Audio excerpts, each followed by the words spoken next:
3 years after my daughters vanished, a magnet reveals a heartbreaking secret. I will never forget the day everything fell apart. It was a morning like any other. A bird chirping, sun breaking through the clouds. But that morning, my heart felt heavy. I remember the silence that spread in our home. The kind of silence that screams. My 2 little girls, Ellie and Maya, were gone. Just vanished. One moment they were here, playing in the yard, all laughter and joy. The next, they were shadows, swallowed by the unknown. Days turned into weeks, weeks became months. I searched every corner of our little town. I scoured the playgrounds, the ice cream shop, even the woods behind our house. Each step I took, my heart sank deeper. I felt the stares of neighbors, their pity as tangible as the chill in the air. Some whispered behind my back. Others avoided my eyes altogether. I wore my pain like a heavy cloak, suffocating yet familiar. My husband, Mark, didn't speak much anymore. We shared the same grief, but it twisted us into strangers. He'd sit on the edge of our bed, staring into nothingness. I'd hear him at night, his muffled sobs breaking through the silence. I wanted to comfort him, but I was too lost in my own sorrow. It felt like we were both drowning, but in different oceans. Then, one fateful afternoon, hope fluttered a fragile wing. I found the magnet. It was old, rusty, lying in the sand near the playground where they'd last played. I picked it up, and a memory ignited. I showed it to Mark, my hands trembling with a mix of fear and excitement. This magnet wasn't just a piece of metal, it had strange markings. The kind that made my blood run cold. I traced my finger over the symbols, feeling an electric jolt, a whisper of something sinister. What if this magnet held clues? It felt like a stretch. But maybe, just maybe, it was a sign. Every instinct urged me to dig deeper. But there were whispers, people voicing their concerns.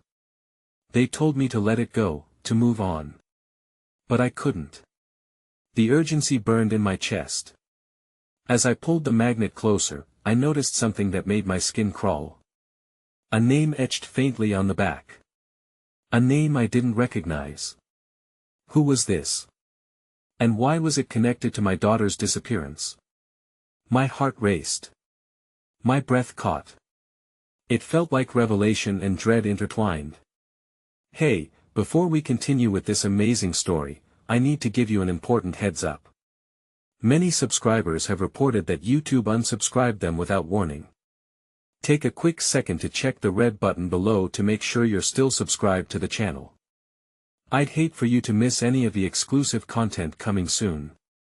And while you're there, smash that like button, it really helps me out with the algorithm. Oh, and tell me in the comments, which city are you watching from? I love getting to know every amazing person who's part of this community. Your participation makes all the difference. Let's connect. The days blurred into one another, each dragging heavy with unfulfilled hope. The magnet sat on the dining table, an unwelcome guest, its rusted surface reflecting not just the fading sunlight but the glimmers of desperation in my eyes. I could hardly bring myself to eat, the food on my plate growing cold as I stole glances at the enigma before me, its presence both calming and terrifying. Maybe it's just an old toy, something lost in time. Mark's voice broke through my thoughts, his tone absent of conviction. He had finally turned towards the table, his gaze landing on the magnet. For a moment, I hoped he'd be as drawn to it as I was, that he'd feel the gravitational pull urging him to dig for answers. But instead, his expression remained somber, murky waters of grief still swirling within him. Perhaps I whispered, my voice trailing off into the uncertainty that loomed above us. I wanted to believe that it was nothing more than metal, that our lives could return to normal. But deep down, regret gnawed at my insides. Regret for even letting hope flicker to life. That evening, the shadows grew long as darkness embraced the world outside. The weight of silence wrapped tightly around us. I could hear Mark's breathing, measured yet strained. Then, a small knock echoed from the front door, a sound so unexpected it pulled the air from my lungs. Who could that be? I muttered, rising from my chair. Cautiously, I opened the door, revealing a slender woman with wild curls, her eyes alight with a dreamy intensity. She was a stranger, someone from the edges of my memory, yet she felt forces away, like a passing ghost. "Hello. I'm Anna," she introduced herself, her voice a gentle breeze cutting through the heaviness. "I found your number in an old directory, but I didn't expect anyone to answer." My heart raced, a mix of anxiety and curiosity surging as I stepped aside to let her in. Anna's presence was strangely comforting, as though she had walked right from a dream into my bleak reality. "Please, sit down," I offered, gesturing to the chairs at the table. "What brings you here?" She nestled into a seat, her fingers weaving together with purpose. Her gaze drifted to the magnet, lingering on it as if it held secrets she was desperate to uncover. "I've been following the stories of missing children in this town," she confessed, her voice wavering slightly. "I know it might sound bizarre, but I believe it's connected." "Connected?" I echoed, the word tasting ripe with hope and fear. "To what?" Anna's expression softened, the weight of her own stories pressed into her words. "I'm an investigator, and I've uncovered something unsettling. There's a pattern: places where children have vanished and strange symbols, like the one on your magnet. I had to come and tell you that." My heart sank, uncertainty and dread intertwining again. "You think my daughters are tied to this?"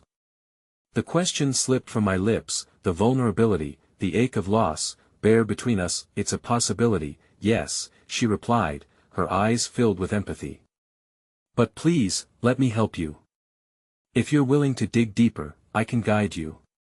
I know how to navigate this." That I wanted so desperately to reach for her outstretched hand, to grasp onto the lifeline she offered. Yet, doubt held me back. "What if you're wrong? What if it's just more pain?" "That's a risk I'm willing to take," she murmured, and for the first time in years, a flicker of something stirred within me, a mix of resolve and fear, hope tinged with the ghost of my past. Mark's voice shattered the fragile moment, filled with sharpness. "What are you doing, Amanda? This is madness. We can't just chase after shadows." The tension crackled like static in the air, leaving me teetering on the brink of an emotional precipice. My heart thundered in my chest as I looked between Anna and Mark, the opposing forces threatening to tear me apart. Silence weighed heavy again, but this time it felt different, a pregnant pause filled with possibilities, both terrifying and exhilarating. "I can't let it go," I said suddenly, the conviction rising within me like an unstoppable tide. "I have to know what happened, even if it breaks me all over again."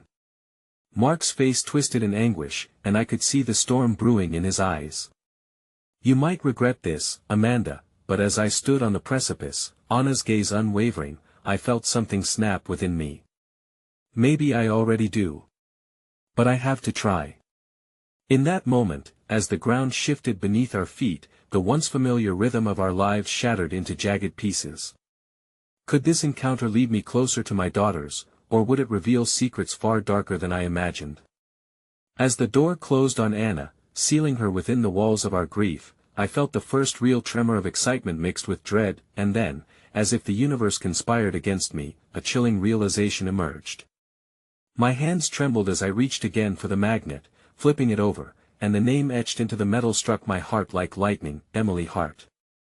I had seen that name before, in faded newspaper clippings framed with sorrow, buried deep in the archives of a past I had tried to forget. Emily was not just a name, she was a part of the history I had never wanted to confront. The clue had lain before me all along, and I hadn't even known. The air in our small house thickened with unspoken fears and weighty realizations.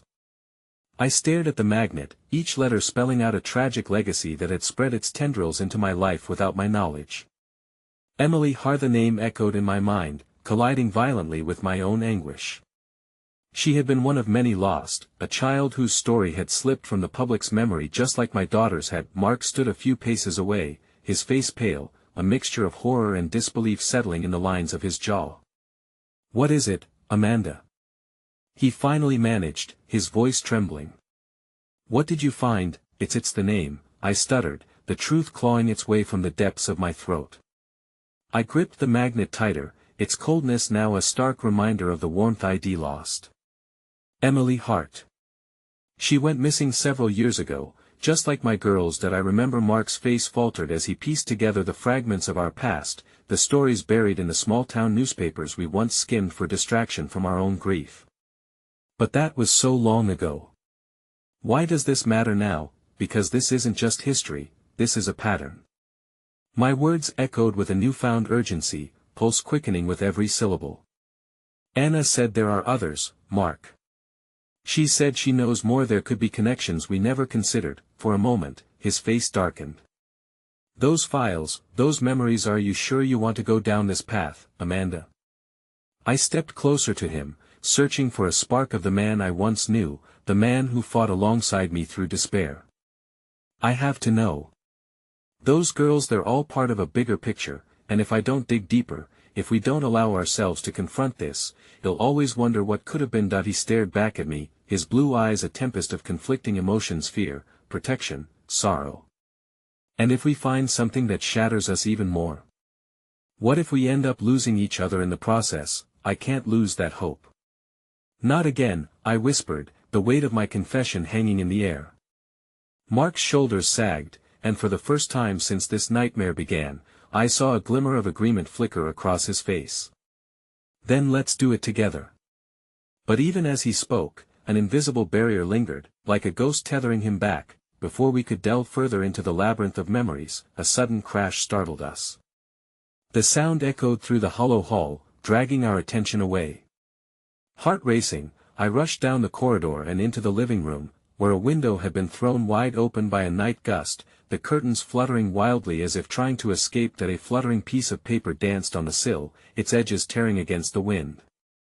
I reached for it, pulling it inside and recognizing immediately the familiar scrawls. Me daughter's handwriting. My breath hitched as I held the note closer, tracing the delicate loops of the letters, the small imperfections in each character. A note. Written by Sarah, perhaps in a moment of clarity in whatever nightmare she had been plunged into. Mom, if you're reading this, please don't stop looking for us. I don't know how much longer I can hold on to this hope. Tears blurred my vision as I read, the words twisting my heart and demanding action. Mark, you have to see this. He entered the room, the momentary frustration fading as I handed him the note. Please don't stop looking for us. We won't stop, he promised, but his voice was betraying an uncertainty that rooted deep within him, a fear that haunted him just as fiercely as my own. As we stood together, the weight of Sarah's words hung between us, binding us with a fierce new urgency. We needed to act against the silence that threatened to swallow us whole. Just then, a muffled sound came from the front porch, a clanging noise, the echo of metal against wood, quickly drawing our attention. I held my breath as Mark edged toward the door, our hearts racing together, synchronized with the need to uncover what lay beyond the threshold. He opened it slightly, only to be met with a small box sitting on the doorstep. There was no one around, the street lay eerily empty. Cautiously, I approached, the note slipping from my fingers, forgotten momentarily. What is it? I whispered, curiosity piquing my senses.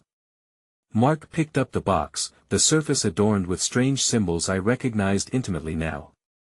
My heart sank and soared all at once. The familiar symbols were unsettlingly intertwined with the legacy of missing children. Inside the box was a compact mirror. Lifting it, I saw not just my reflection but two shadows distorted behind me, lingering just out of plain sight. Mark, the air crackled with tension as the looming dread seeped into our bones. The shadows flickered momentarily, teasing truth before drifting deeper into dark memory, challenging us to face the ghosts of our past. But as I peered closer into the mirror, a scream lodged itself in my throat. Mark! I exclaimed, pointing toward the reflection. Both of us strained to comprehend what we were looking at, and for the briefest moment, the shadows shifted, revealing two small faces etched into the glass, haunted, pleading, echoing the very same desperation written in Sarah's note. Our world began to whirl around us, apprehension tightening like a noose, and I felt each heartbeat marking time, reminding me that the answers were close yet perilously out of reach. The air hung thick with an electric tension, a prelude to unspoken dread.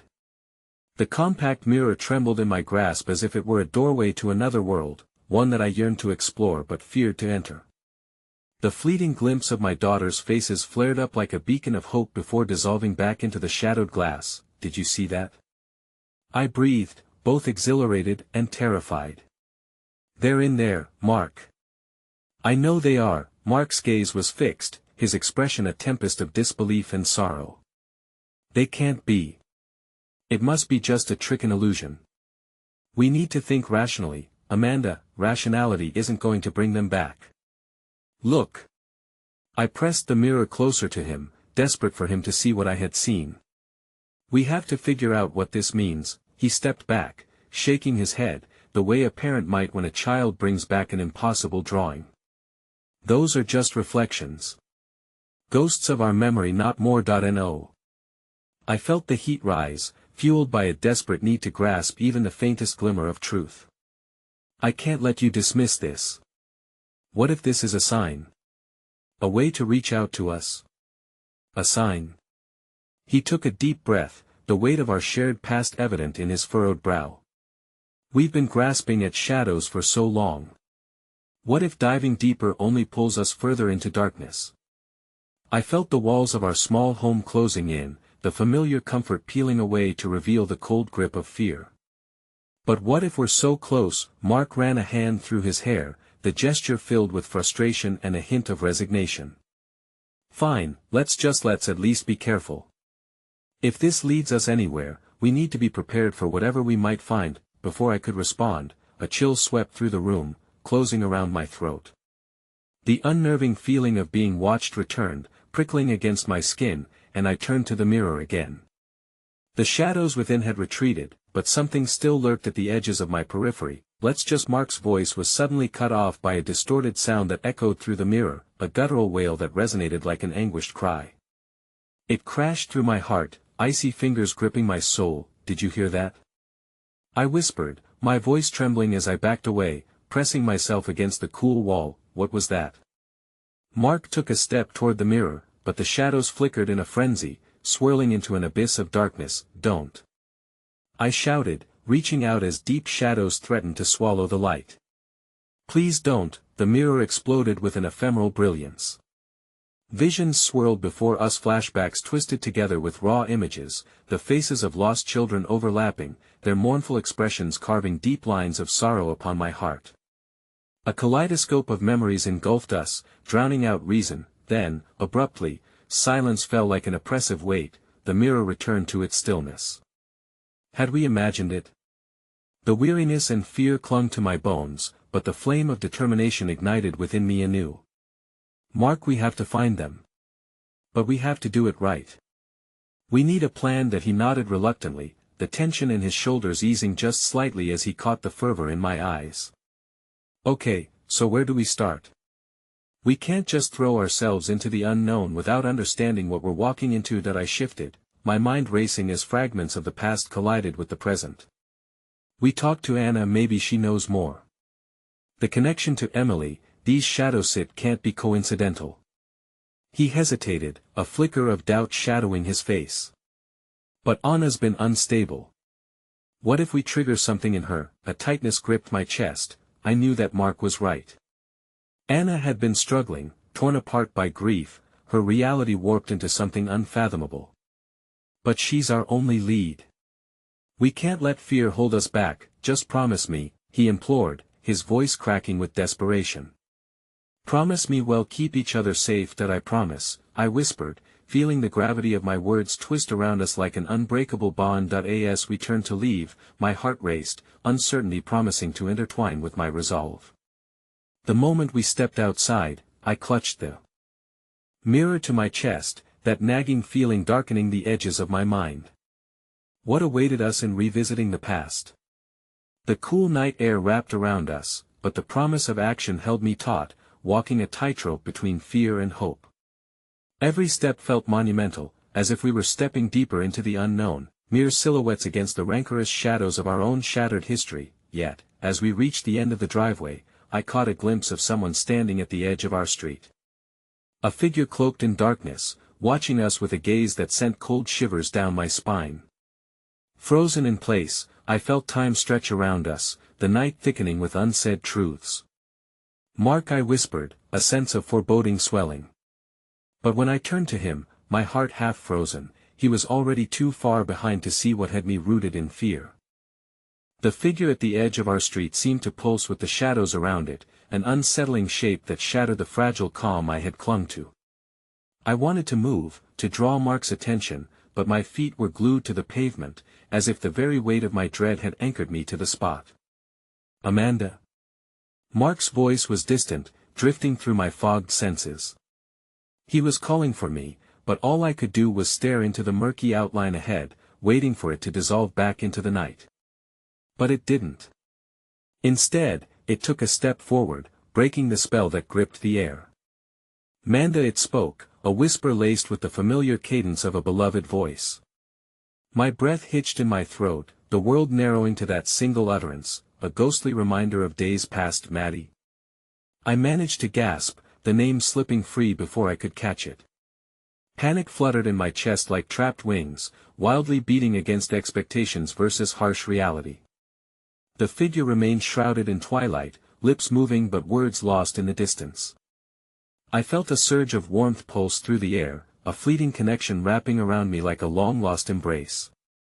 Just as I was about to take a step closer, the figure dissipated, evaporating into thin air before my eyes, leaving only the lonely glow of the streetlight overhead, and a hollow ache in my chest. Mark reached my side, breathless and confused. Amanda. What's wrong?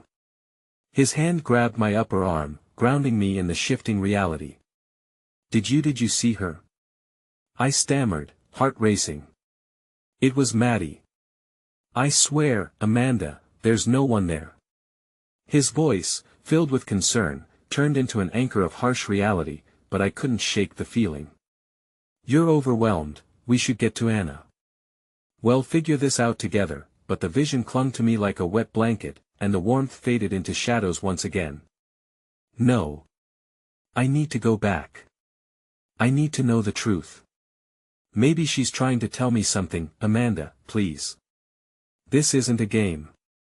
We don't know what we're dealing with, Mark pressed, worry deepening the lines on his face.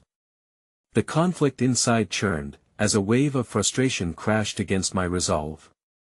I can't just ignore this. I refuse to let her go without a fight. If there's even a chance she's reaching out, I just can't. In that instant, I felt the wall of our love shudder, our trust tested by the fracture of this unbearable grief. Mark rubbed his temples, his patience worn thin like the edges of a fragile page in a well-loved book. What if this pulls us deeper? What if we find something we can't handle, or we could find a way to bring her back? I whispered, the dreamlike quality of hope dancing just out of reach. We could bring them both back. We stood in silence, time hanging heavy like an iron curtain, wrapping our hopes and fears and memories tight between us. Okay. But promise me, he said softly, stepping closer, his voice cracking with the weight of unshed tears.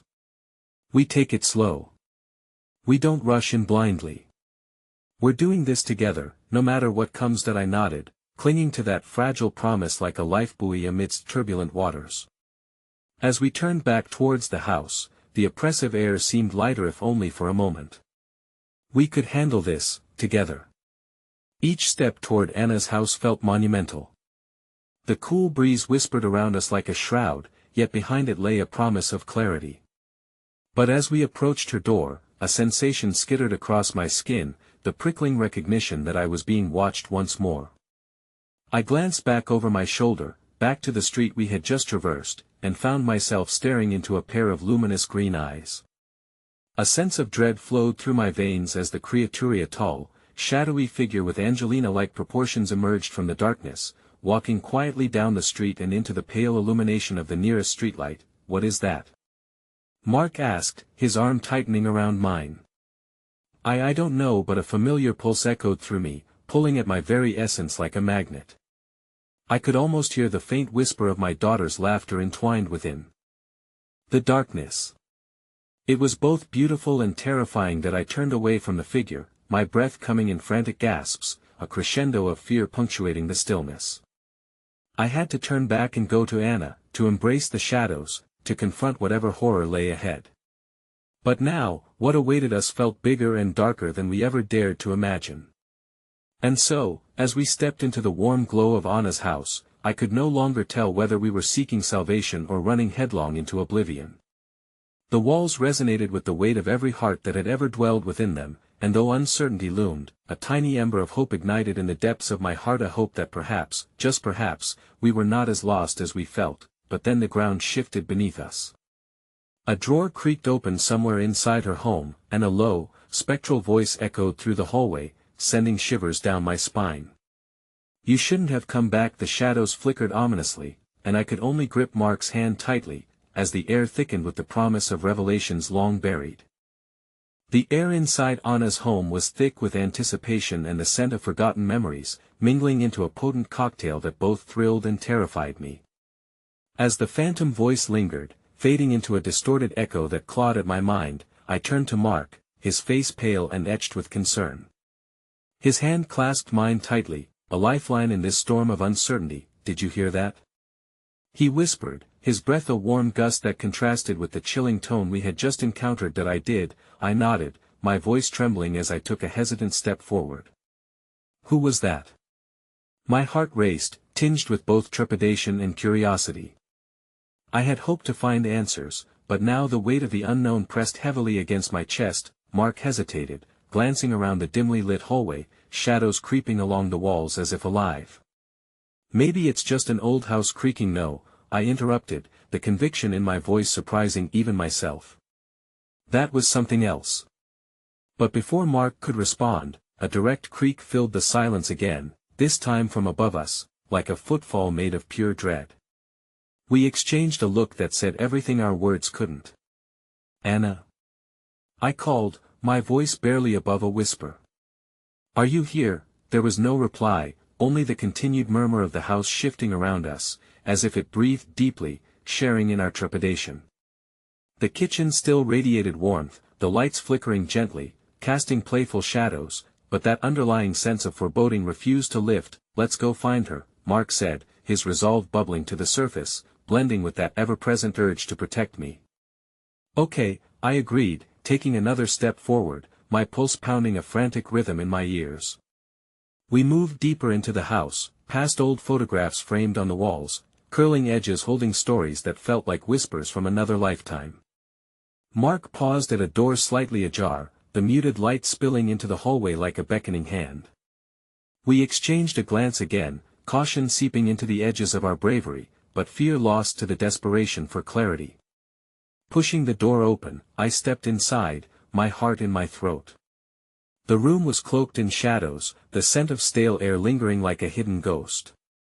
A single chair stood in the center, facing a window that held the secrets of the night. My discomfort swam behind my ribs as I scanned the empty space, quickly realizing no one awaited us there. But then, I noticed a book lying abandoned on the floor, open to a page that shone beneath a stray beam of pale moonlight pouring through the glass.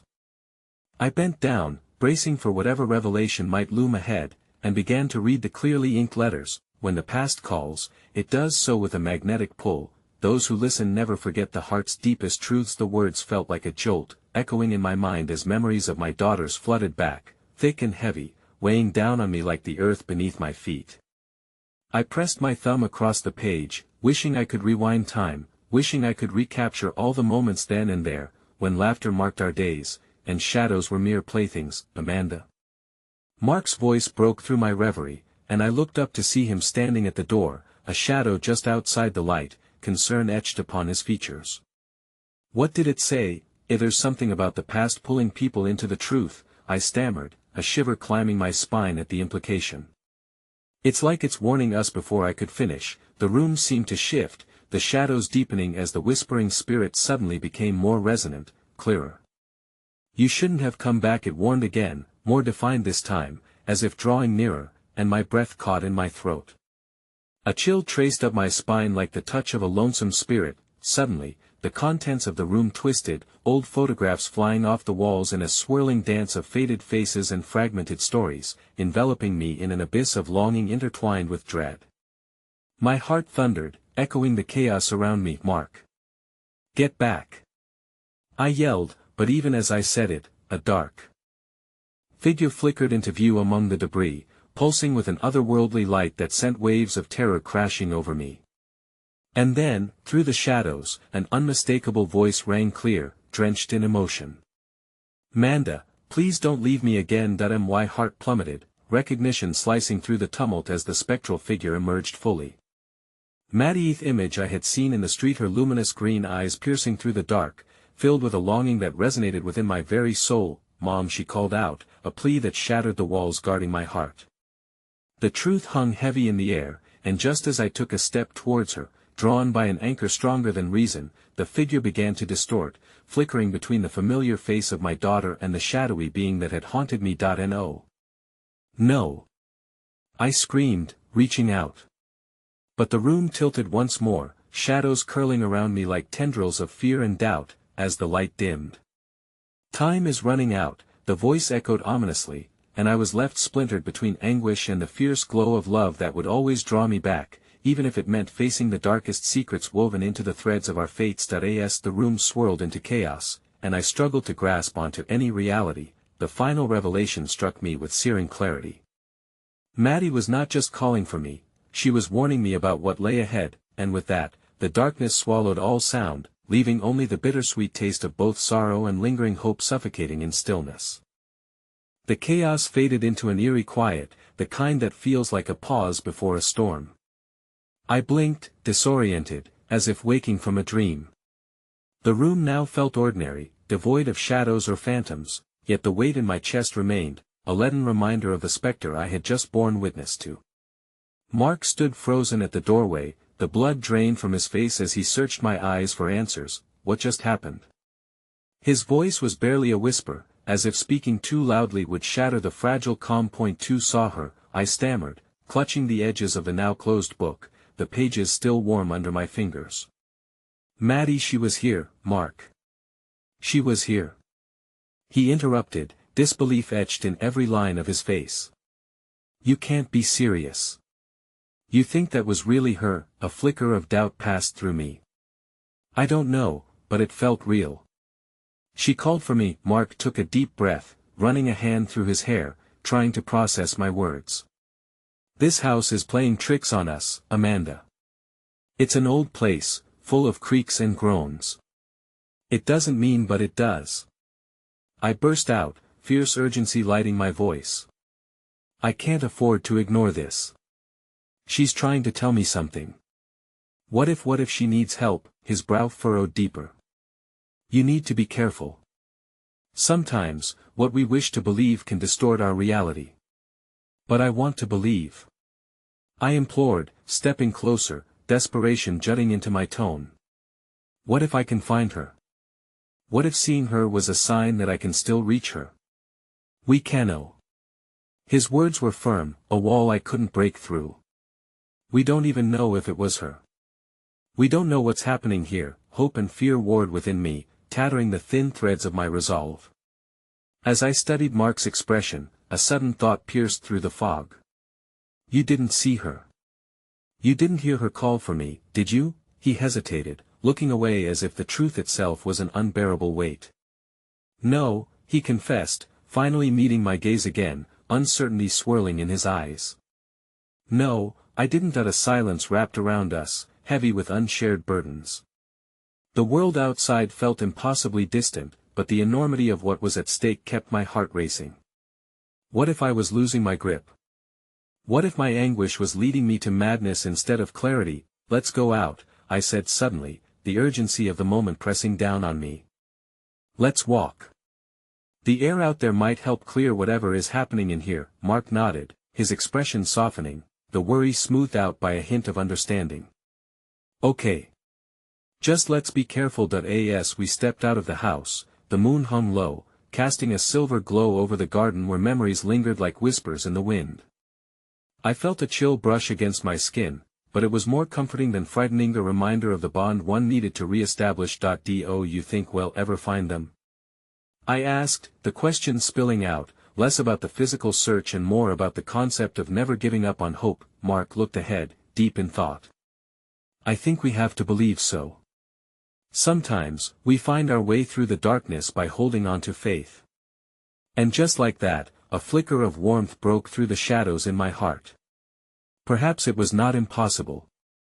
Perhaps the echoes I feared might actually lead me back to some semblance of peace, but as we walked deeper into the garden, past the overgrown roses with their thorns barely visible under the moonlight, I noticed something odd, a glimmer, a soft glow emanating from beneath the twisted roots of an ancient oak. The sight made my breath quicken with a mix of hope and dread. "Look," I whispered, pointing toward the luminous spot. My heart raced, a foreboding excitement coursing through my veins as I crouched down. I parted the tangled roots, revealing a small object half buried in the earth. Mark knelt beside me, his face a mixture of curiosity and apprehension. The object was a simple silver locket, cold and glistening like a fallen star.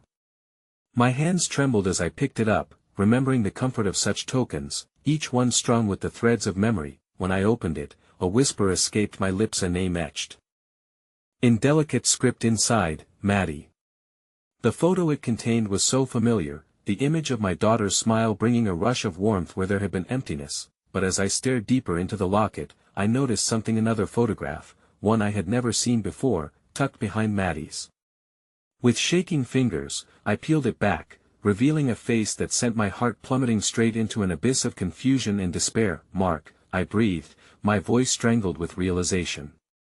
"Who is this?" It was a young woman with bright green eyes and a confident smile, her hair wild and the Breezian echo of Maddie, but not quite the same. The uncanny resemblance knocked the breath from my lungs, a spiral of fear launching through me. "Amanda," Mark's voice thickened with dread, "what have we uncovered?" The answers I had sought were crumbling around me, leaving nothing but the fraying edges of a mystery too vast to comprehend. As the cold earth pressed against my knees, I felt the weight of my daughter's absence heavier than ever before, a darkness threatening to engulf me anew. "What are you hiding from me?" I asked the night sky, pleading with the universe itself, the chilling breeze sweeping through the garden, leaving me with the only certainty that my search was far from over and that the truth would not rest easy, that we were teetering on the edge of something profound, the winds of fate swirling around us, and with each heartbeat, the fear of what was to come loomed larger, as imminent and insistent as the echoing call of the past. The garden dimmed under the weight of the discovery. I clutched the locket, the metal biting into my palm, as if grounding me to the moment. Mark's eyes mirrored my turmoil, but there was a newfound tension coiling in the air, thick with unspoken thoughts and hidden fears. Where did this come from? I found myself whispering, my voice trembling. Why does this woman look so much like Maddie? I don't know, Mark replied, his gaze flickering between the locket and my face. But we need to find out. There has to be a reason why you found it here. Now, maybe this is what Maddie was trying to tell me, I said, my voice escalating with determination. This has to lead somewhere. We can't walk away from it. Mark sighed deeply, eyes drifting to the moonlight dappling the garden. Or it could lead exactly where we don't want to go, he cautioned, the shadow of fear tightening around his brow. What if it reveals something darker? Something you're not ready to handle? Ignoring the worry etched in his tone, I carefully tucked the locket into my pocket, feeling its weight, its promise. I'm not afraid of the truth, Mark. I need to know. We owe it to Maddie. He turned to me, the storm within him apparent. Amanda, what if this woman, what if she's linked to everything that happened 3 years ago? What if she's part of the reason? Then we face it together. I exclaimed, infused with a resolve I hadn't yet known. Please, I can't do this alone. I will never stop searching for her, and this is a piece I can't ignore. Taking a moment, Mark seemed to search for the right words. Then let's dig deeper. But promise me, if this gets too dark, if you feel it pulling you under, I'll pull back, I assured him, my heart racing as I stared into the depths of uncertainty. But only if I have to. We left the garden, the locket weighing heavy in my pocket as we entered the house again, its atmosphere now a blend of cautious hope and fear. The walls felt tighter, almost stifling, as if they held their breath for what was to come. I felt drawn to the little room where I had first discovered the book, my mind a whirlwind of questions swirling like autumn leaves caught in a gust. There might be something in the household photos, documents, I suggested, my voice rising with each word. Anything that can help. Mark nodded, but hesitation lingered in his eyes. You know, it might not be a good idea to stir up the past. There are forces enough. I snapped, frustration spilling over as I paced the room. I cannot let fear dictate my choices. Not this time. As I rifled through drawers filled with dust and forgotten memories, I stumbled upon a collection of envelopes tied together with fraying twine, a subtle gracefulness to their decay. I delicately detached them, as though unearthing buried treasure. Look. I called out, carefully peeling the first one open. Inside was an array of photographs, their edges yellowing with age. I felt Mark's breath hitch beside me as he leaned in, our shared breaths mingling with the excitement tightening the air. Families smiled back at us, faces unfamiliar yet somehow kindled something deep within me. I flicked through them all, captured moments brimming with life. Then, there it was, a woman with bright green eyes and a wild smile, holding a small girl, whose laughter seemed to ripple from the photograph itself. Maddie, I murmured, as the realization crashed over me. The woman in the locket, this woman, she had to be connected to her. Mark stood beside me, eyes wide as he processed the implications. This is incredible, he said softly, his tone a mixture of awe and concern. Can we trust that this connection leads somewhere safe? But I feared the answer lay hidden beneath shadows far darker than we could imagine. There's more, I said, flipping through the stack with urgency. I can feel it. That we pressed on in our search, opening the next envelope, revealing letters that flowed with heartfelt yearning. Each one told of struggles and joys, but then my heartbeat slowed as I recognized a name, repeated again and again. They were written to Lila, the same name as the woman in the photographs. Who is Lila? I asked, turning to Mark. The questions crowded as if they were pressing against the confines of my mind. I don't know, he admitted, a nervous edge creeping into his voice, but it seemed she was important to whoever lived here. Just then, an ear-splitting crash resounded from the basement, shaking the very foundation of the house. We exchanged horrified glances, and in that moment, a creeping dread sank into my stomach. What was that? I breathed, backing away from the open envelopes, the sudden noise overwhelming every other thought. You'll go check it out, Mark said, setting his jaw in determination. No, wait, I urged, a flash of instincting fear jolting through me. Stay with me. But before I could voice another argument, he had already slipped past me into the dark hallway leading to the basement door. Mark! I shouted, the sound of his footsteps echoing down the stairs, engulfed by the yawning darkness. I felt frozen, torn between following him and the frantic need to stay put. That I clutched the locket, its cold surface chilling my skin. I was trapped between the potential of newfound truths and the looming echoes of a danger I could barely comprehend. Please, be careful. I called into the silence. There was no response, just the sound of fading footsteps swallowed by the void. Suddenly, a chilling realization twisted in my gut as the world around me warped. The photographs, the names, the connection. I could feel a web tightening around us, tugging and pulling towards something I wasn't sure I was ready to confront. Then, my heart sank lower still. I pulled out the locket again, my trembling fingers moving over the surface, each touch setting off a ripple of anticipation and terror. What lay at the end of this tangled path? I had thrown myself into a haunting mystery, and as the silence deepened, I began to wonder if perhaps I was drawing closer to what I feared most, a truth that might not only shatter my hope but change everything I thought I understood about my daughter. A sudden crash echoed again, loud and sharp, neatly severing the whisper of hope that had recently begun to soothe my frayed nerves. I was not just searching for answers, I was running headfirst into the dark heart of a storm I could no longer evade. The basement door creaked open, the sound cutting through the stillness like a knife. I hesitated, fear gripping my heart. Mark had disappeared into the darkness, and with every passing second, my worry twisted tighter.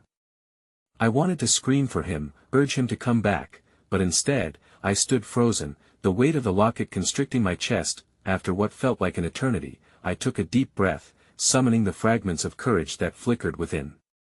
I couldn't let dread take me. Maddie was still out there, and if there was a chance that the answers lay below, I had to be brave enough to confront the shadows. That I crept toward the basement door, every creak of the floorboards beneath my feet echoing in the silence.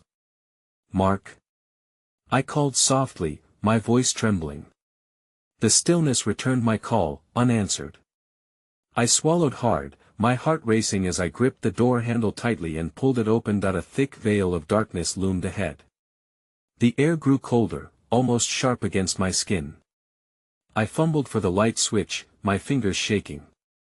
When the dim bulbs flickered to life, shadows danced ominously across the walls, revealing an old basement filled with forgotten relics, a haphazard collection of old furniture, boxes bursting with dust, and the pervasive smell of mildew. Mark. I called again, more frantic now. The silence pressed down around me, suffocating. I took hesitant steps forward, aiming for the back where I had heard the noise. As I approached, I noticed the remnants of what had once been a child's play area: a faded rug, a few scattered toys that seemed to whisper stories of laughter, their warmth long extinguished. My heart ached as I thought of Maddie playing here, the echoes of her joy mingling with the sorrow of her absence. Then, through the murky shadows, I saw it, a large wooden chest, one corner cracked open as if inviting me to uncover its secrets. I wondered if this was what had caused the crash. Perhaps Mark had stumbled upon it in his search. I lurched toward it, my pulse quickening with a mix of anticipation and dread. The moment I lifted the lid, a mix of musty papers, faded notebooks, and photographs spilled out like secrets yearning to be told. My fingers grazed over them, trembling with the weight of their shared history. Among the items, I found another letter, this one addressed to Lila too. Heart racing, I unfolded it, desperate to glean more about the enigmatic woman who seemed to weave through the tapestry of our lives.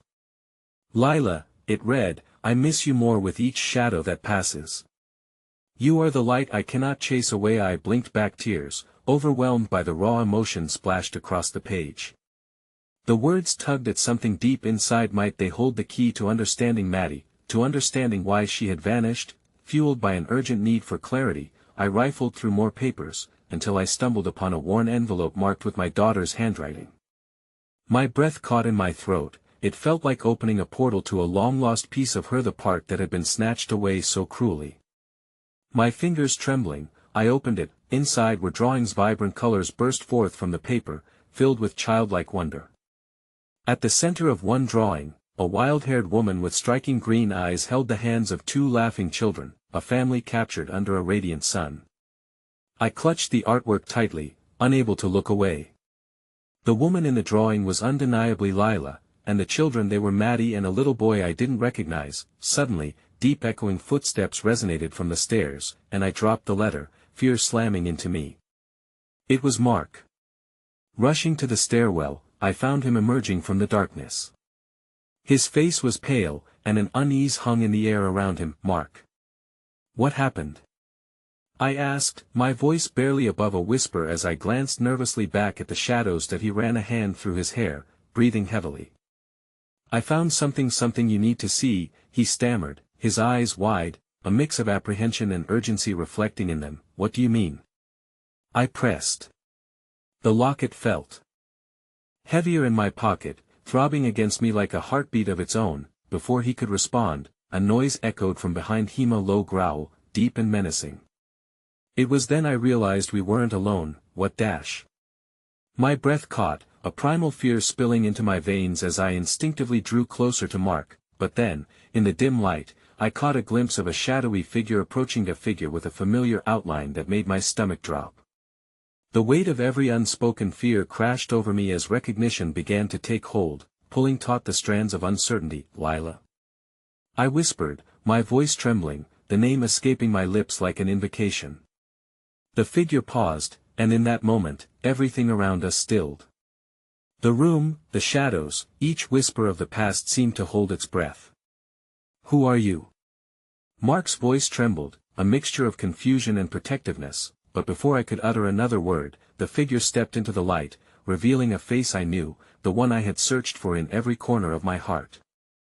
It wasn't just Lila that stood before us, it was someone I had lost long ago, someone who connected the fragments of my shattered world, and in that instant, the very foundation of everything I thought I knew began to crumble beneath the weight of unimaginable truths, leaving nothing but a gaping void of uncertainty that promised a revelation far darker than I could ever have anticipated.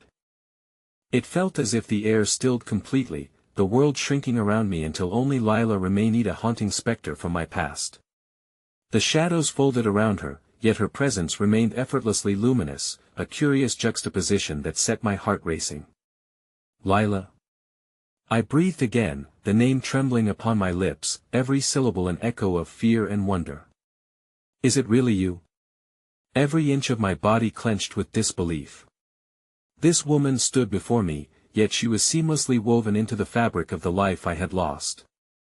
My daughters were missing, and yet here was the very soul who had slipped through the cracks of my memory. Mommy, the word burst forth from her lips with an urgency that sent jolts of warmth and cold shooting through my veins. You have to listen to me. As she moved closer, I caught the remnants of innocence in her eyes, those striking green eyes that mirrored Maddie's. My breath hitched, a bewildered mix of recognition and apprehension. Where are they? Where are Maddie and my girls? Every question collided in the air, unfurling a desperate yearning. Mark stood beside me, frozen with shock, unable to process the unfolding dream and nightmare before us. Don't be afraid. Lila's voice was like a gentle caress, but darkness wove its intricacies into her tone. They're in a place where shadows linger and light rarely shines, where I made a mistake and I need your help to set things right. What do you mean? I stepped closer, fighting the trembling in my hands. Yet, something within me recognized her urgency. It was the same fierce bond that had overshadowed my heart when I last held my daughters. A pact was formed long ago, a binding made to shelter lost souls. I thought I could protect them, Lila confessed, sorrow lacing her voice. But the more I tried to keep them safe, the more the darkness encroached. A pact. Mark's voice was a low tremor, laced with disbelief. What kind of deal? And why were you involved? The shadows deepened around Lila, as the old chest creaked like the very walls were trying to warn us away. There have been forces at play, ones that seek to reclaim what was never theirs. I didn't know the consequences. A memory flickered across her face, pain twisting her features, and my heart ached in reflection. I remembered the stories whispered in the quiet corners of our lives, tales of other children lost, alone, just like Maddie. Is Emily involved? I asked, desperate for clarity. The girl connected to the magnet, her gaze flickered, confirming the ties that bound our fates. Yes. And if the connection isn't severed, more children will be lost. We can save them, but we must act quickly. I took a deep breath, the anguish tightening my chest, a confluence of hope and despair battling inside me. What do we have to do? You need to confront the darkness, to understand the pact and how to break it. Find the heart of it, only then can you free them. How? My voice trembled with fear, uncertainty clawing within. Lila stepped forward now, her eyes shimmering with a fierce conviction. You must go to the place where it originated, the old playground behind your house. That's where the energy is strongest, where the binding was forged. A realization hit me, crashing over my senses, as if the very air weight was filled with the gravity of her words. I looked at Mark, grounding myself in his steadfast presence. We have to go there, I urged. Once we break the binding, maybe, just maybe, we can bring them back. But what if it's too dangerous? Mark's voice quavered, yet I saw a resolve build within him. If this goes as deep as it sounds, we can't give up on them. I interrupted, tears filling my eyes. They're counting on us. We have to try. Mark hesitated, the weight of the decision hanging heavy between us. Finally, he nodded, and for the first time, a flicker of hope ignited in his expression. All right. Together. Well, break the binding. Feeling the very fabric of our future hinge upon this moment, I turned back to Lila. Are you coming with us? Her expression faltered, shadows flickering in her gaze. I cannot, for I am bound to remain here until the debt is paid. Then tell me how I can help you too. I pleaded, wanting to shield her from any torment she might endure as well. You couldn't save them, but together we can set them free. Lila smiled, but it wasn't without a tinge of sorrow. Your love is the strongest tether of all. Carry it boldly into the darkness. It is your greatest weapon. It has the power to pierce right through the heart of the shadows. With a final steely resolve, I embraced her, hoping to infuse my strength upon her soul. "We won't stop searching for you, either," I whispered, knowing our paths would not part willingly. She whispered an echo of gratitude back to me, and as I stepped away, a glimmer of warmth radiated between USA's silent promise to fight for truth and love, and so we readied ourselves for one last journey into the unknown. In the depths of my heart, I silently hoped that, regardless of what lay before us, Lila, my daughters, and I would find a way to reunite. With hope igniting anew, we set out under the pale moonlight, the luminescent shadows dancing around us, guiding our path toward the dark playground, a canvas upon which the threads of our past and future would finally meet. As we approached the playground, I could feel the energy swirling around us, the haunting echoes of laughter awakening like dormant memories. Standing at the entrance, I squeezed Mark's hand tightly. Together, we took the plunge into the unknown, determined to confront the darkness, willing to pull the veil back and hopeful against all odds that love could prove more powerful than any binding. "Whatever happens," Mark murmured, sealing the promise with a deep breath, "we'll face it together." And as the moon shone brightly above us, I turned my eyes toward the silhouettes that awaited us within, wariness tempered by unwavering hope, for in the heart of darkness, we would find our way again. Time merged and twisted, and I could only hold on to the flickering light that had fought to remain alive against all shadows, whispering defiantly through the night, "We will find you, my daughters." With every step, we descended into that deeper darkness, ready to confront our fates together. Underneath the weight of the universe itself, amidst the ruins of the sorrow that had consumed us, one truth remained steadfast: love, even when cloaked in shadow, was our guiding light, drawing us inevitably closer to one another, and this time, we would not let go. And it would be our love that pulled us from this darkness, leaving behind the ghosts that lingered just out of reach, echoing into eternity. As I whispered a silent prayer to the stars, a final thought coiled within the depths of my heart, promising a journey towards something far greater than what we had endured. Finally, the whispers of hope would rise triumphant, transcending the shadows, and as my daughter's laughter called to me from the very depths of that darkness, I knew we would find our way back home.